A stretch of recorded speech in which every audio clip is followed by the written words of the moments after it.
Hey, what's up, fam? Everything probably is going to be a little bit too opinionated in this review for RWBY. Was it Volume 6, Episode 12? I had some moments in this that I kind of wasn't too sure how I felt about it. Not that it was a bad episode. I just, my opinions themselves, obviously, though, personal opinions are different than, writing quality and execution and whatnot. But they had a pretty good start out. They're figuring out how to take down the big mech when it goes to shoot its missiles. The big missile bay comes up, and they're like, all right, if we go destroy one of the missiles before it shoots, it will blow up the other missiles in there and take out the cannon of the arm. So pretty smart idea. They got a pretty good boss fight strategy, figuring out what to do. RWBY gets on their ship and they're getting ready to go over there and try and execute that plan. But was it Cordova? No, I'm trying to remember which one's which. The old lady in the mech. I don't remember it's Maria Cordova or the other chick's Cordova, whatever their freaking names are. But she notices and she's able to close the missile ban time. And they're like, oh, dang it, what are we gonna do? This sucks. But immediately almost gets shot down. Their ship gets like a little EMP like shock, and they're grounded. Maria can't see. Her eyes are kind of like going haywire. She can't use them right now. And it seems like that all is lost moment where RWBY comes up with a plan. People are a little bit worried about her, and Crow's like, "Stop! What are you doing?" RWBY's like, "You have to trust me. I got this." I thought this was a really cool character moment, honestly, for RWBY. I don't dislike RWBY, but I don't really like her. I'm pretty neutral with her. Yeah, she's been doing pretty good this volume though, so maybe that changed. Definitely getting some positive points for her. And once the cannon gets ready to shoot, she actually charges in and shoots the dust before it fully goes off, so it explodes inside of the arm. And it definitely does some damage to her. Just that explosion while she's flying out completely depletes her aura, and does that kind of like, that little shimmer break and takes off any of her enhanced physical strengths and abilities to now she just has a human body, easy to kill her. And that was a pretty nice turn for the character. I thought that was good. I like that resolution for that whole bit. But just like the last two episodes, my my attention was for the area where Adam was. I don't really like Adam. I think he's a very interesting character, even though he's a villain. I know a lot of people don't like him because he's an asshole, but I like his whole character background, his arc as a villain. Even though they made him look like a bitch in Volume 5, but I was really worried how he was going to get handled in this fight because I didn't think that they were going to lose to him at this far in the game after having this character resolution bit. You know, Blake trying to get through, trying to get through her emotions with him, trying to get over him, and Yang trying to get through her trauma with him.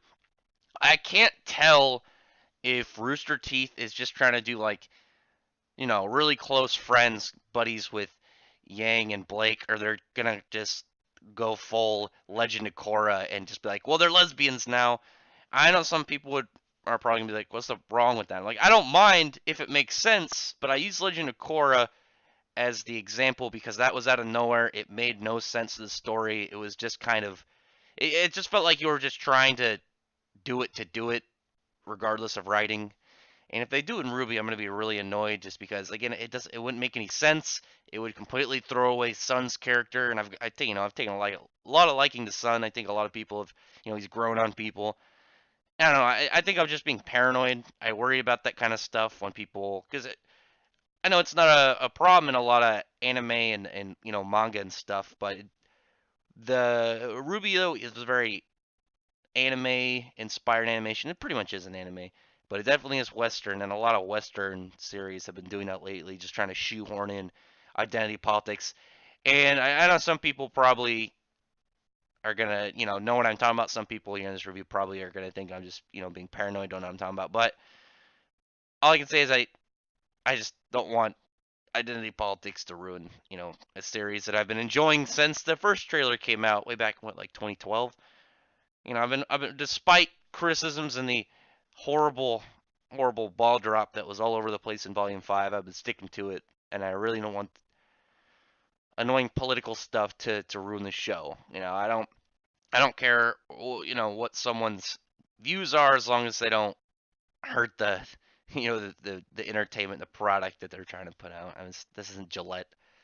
But anyway, good episode. Even though Adam, I'm upset. It looks like Adam's dead. I mean, it's the fall into the water, and you don't see the full death. I mean, he could live. Someone could save him, or some junk. But as far as it's kind of concerned now, it looks like he's dead, which is unfortunate. I really like the character. As I said, I was really hoping though, in a larger span of things, is how they beat him. As long as it was logical. It was a pretty bad idea for him to go in and attack in the middle of a large cloud of dust where he wouldn't have been able to see, and just getting disarmed like that.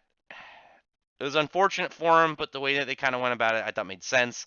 And I actually missed the part where his aura went down for a second, and he lost that shield, and I was about to freak out, like, what? How did they stab right through it? But I definitely missed it. It was that quick second right after Yang got that counter punch. The only thing I was wondering in his character is when she threw his sword, why didn't he just jump off the edge and get it? But also the fact that I feel like her just chucking over the edge and the free fall speed is definitely not as fast as he is, but maybe with his aura off, his speed is also slowed.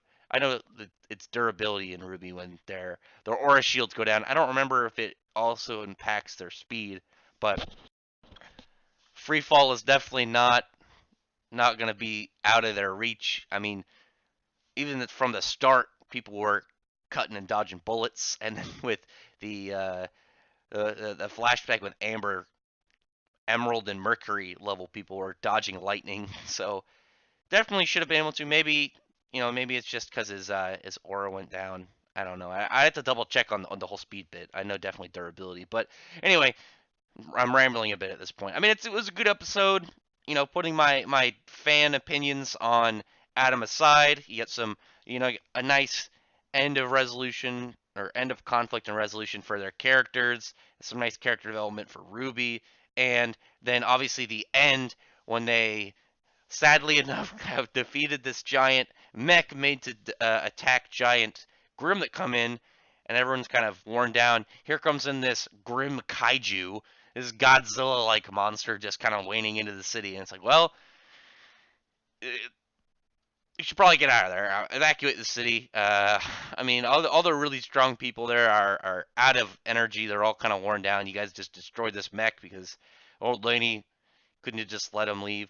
Something I thought of also is why didn't they take the ship and then fly out of the city's reach and just meet him there? And then, because like the mech is really slow. I mean, I'm sure they would have been able. I don't know. Maybe they weren't thinking about that and they were trying to be sneaky. But out of the way. I mean, whatever. I can't think of everything.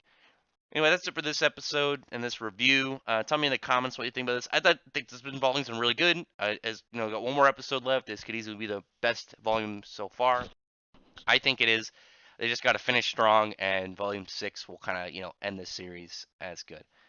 But anyway, tell me in the comments, like I said, what you think about this. Like and sub the video, or like and sub the video. Give a thumbs up to the video. Really appreciate it.